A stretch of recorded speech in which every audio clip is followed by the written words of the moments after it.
السلام علیکم۔ آج منگل ہے، اکتوبر کی پہلی تاریخ۔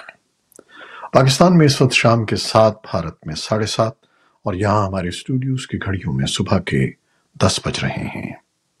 وائس آف امریکہ واشنگٹن کی اردو سروس سے میں ہوں خالد حمید، خبروں کے ایک بلیٹن کے ساتھ۔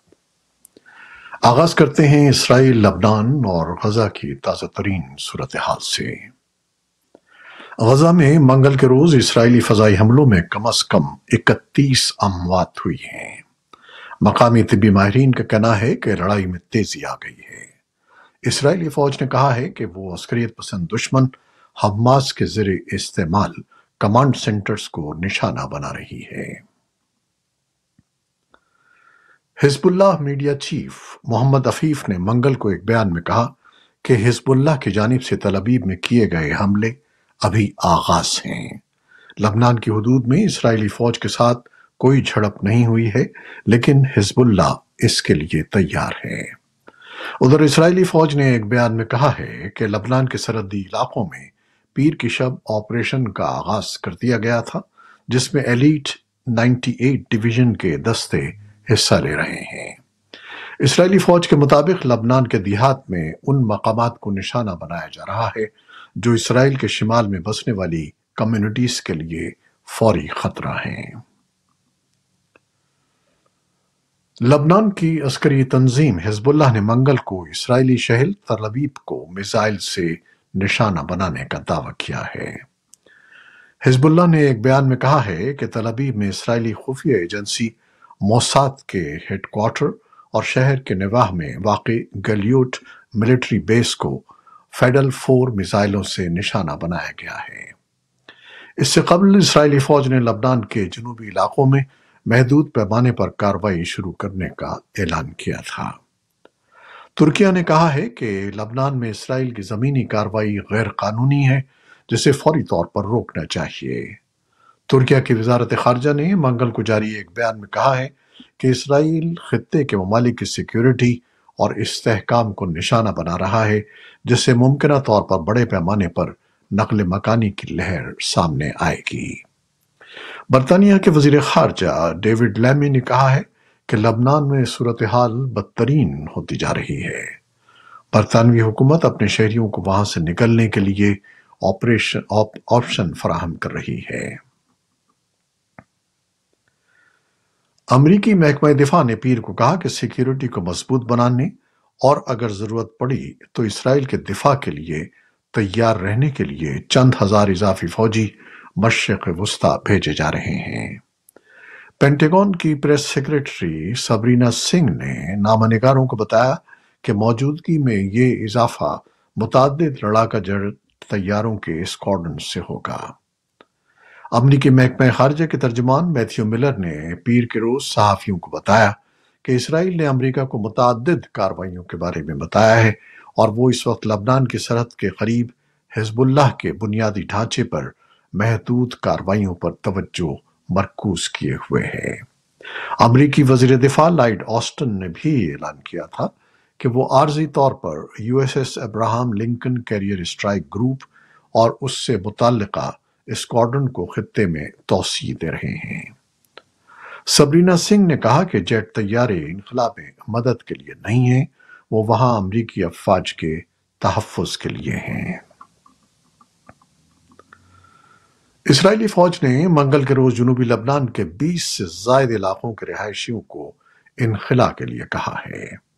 اس سے چند گھنٹے پہلے اس نے سرحد پر زمینی کارروائی شروع کی۔ فوج کے ترجمان ایویچے ایڈری نے ایکس پر کہا کہ اسرائیلی فوج آپ کو نقصان نہیں پہنچانا چاہتی اور اپنی حفاظت کے لیے آپ کو فوری طور پر گھروں کو خالی کر دینا چاہیے۔ لبنانی عسکریت پسند گروپ حزب اللہ نے منگل کو کہا کہ اسرائیل کی جانب سے محدود حملوں کے بعد کوئی اسرائیلی فوجی لبنان میں داخل نہیں ہوا ہے۔ حزب اللہ کے ایک ترجمان نے الجزیرہ کے نشریاتی ادارے کو ایک بیان میں کہا کہ تمام دعوے کہ اسرائیلی افواج لبنان میں داخل ہو چکی ہیں جھوٹے ہیں، اور مزید کہا کہ ابھی تک کوئی براہ راست زمینی تصادم نہیں ہوا ہے۔ جبکہ اسرائیل کی فوج کے ترجمان ریئر ایڈمرل ڈینیل ہگاری نے منگل کو رپورٹرز کو بتایا کہ اسرائیلی فوج عسکری گروپ حزب اللہ کے ٹھکانوں اور انفراسٹرکچر تباہ کرنے کی معلومات جمع کرنے کے لیے سرحد عبور کر چکی ہے۔ اور اب پاکستان، بھارت، افغانستان، امریکہ اور دنیا بھر سے ملنے والی خبریں۔ انٹرنیشنل مانیٹری فنڈ یا IMF کے ایگزیکٹو بورڈ نے گزشتہ ہفتے پاکستان کے لیے توسیعی فنڈ کی سہولت کی منظوری دی تھی۔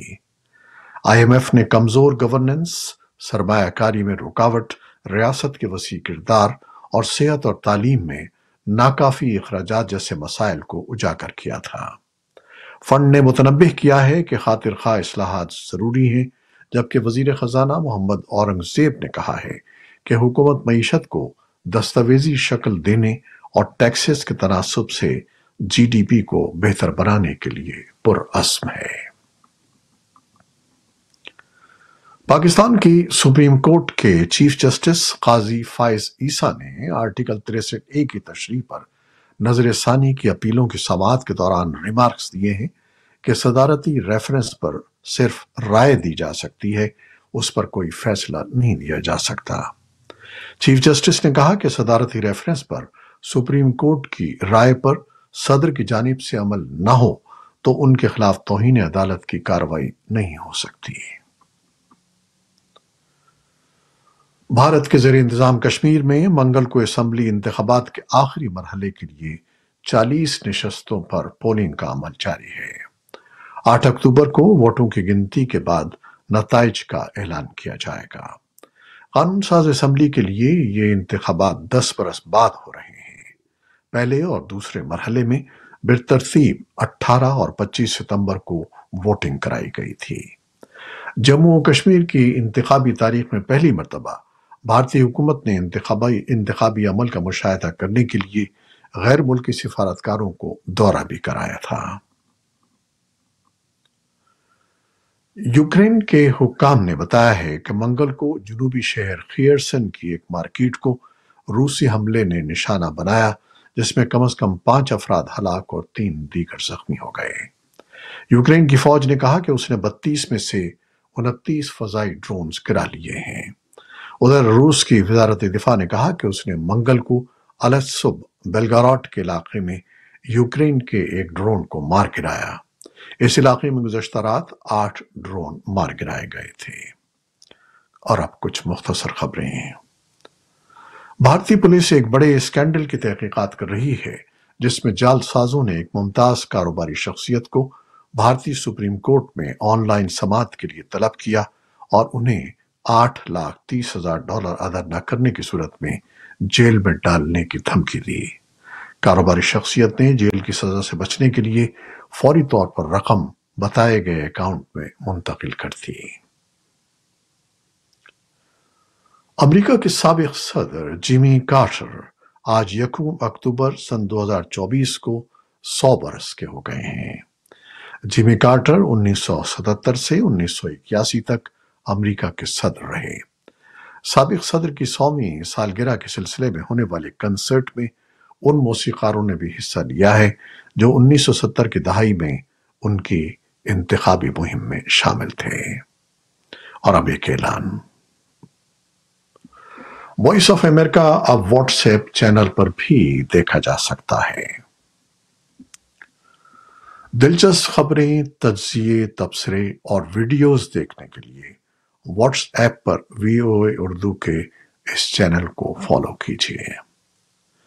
چینل کا لنک ہمارے فیس بک پیج پر موجود ہے۔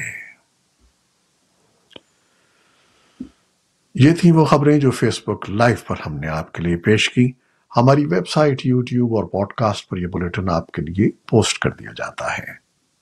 آپ ہمارے بلیٹن کو شیئر کرتے ہیں اور اپنے کمنٹس میں اپنی محبتوں کا اظہار کرتے ہیں، جس کے لیے ہم آپ کے بے حد ممنون ہیں۔ اپنی ان محبتوں، ان کاوشوں کو جاری رکھیے گا۔